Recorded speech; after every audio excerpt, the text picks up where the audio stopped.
يبقى الله ترك أمورا تقهرك على العبودية له، وهي الأمور التي لا اختيار لك فيها، وترك أمورا تثبت له المحبوبية في التكليف.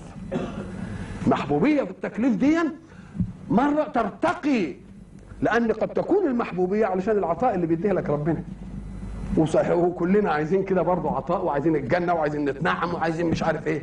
يقول لك برضه اللي يجي لي على دي حدها له، مش خاضين له، انما اللي يجي لي على حته ثانيه برضه اديها له، اللي يجيني على حته ثانيه اديها له برضه.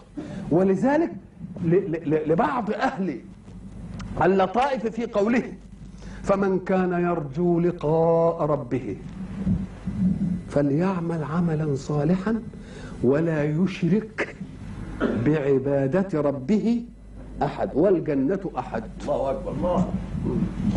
ما هو هو قال من كان يرجو جنة ربه، لا ده لقاء ربه، الأنس باللقاء، يبقى الذات. يبقى أنت كنت بتعمل للذات، مش بتعمل للعطاءات وآثار الذات. لا، اللي بيعمل الجنة هياخدها، واللي بيعمل لما هو فوق الجنة يبقى هياخدها. ولذلك في الحديث القدسي: أولو لم أخلق جنة ونارا أما كنت أهلا لأن أعبد. يعني لازم كنت أخلق جنة وده اللي بقى العدوية قالت كده، مش كده؟ قالت رابعة: كلهم يعبدون إيه؟ من خوف نار إلى آخره. ولذلك هي قالت: اللهم إن كنت تعلم أني أعبدك طمعا في جنتك فحرمني منها، وإن كنت تعلم أني أعبدك خوفا من نارك فأدخلني فيها. أنا بعبدك لأنك تستحق أن تعبد.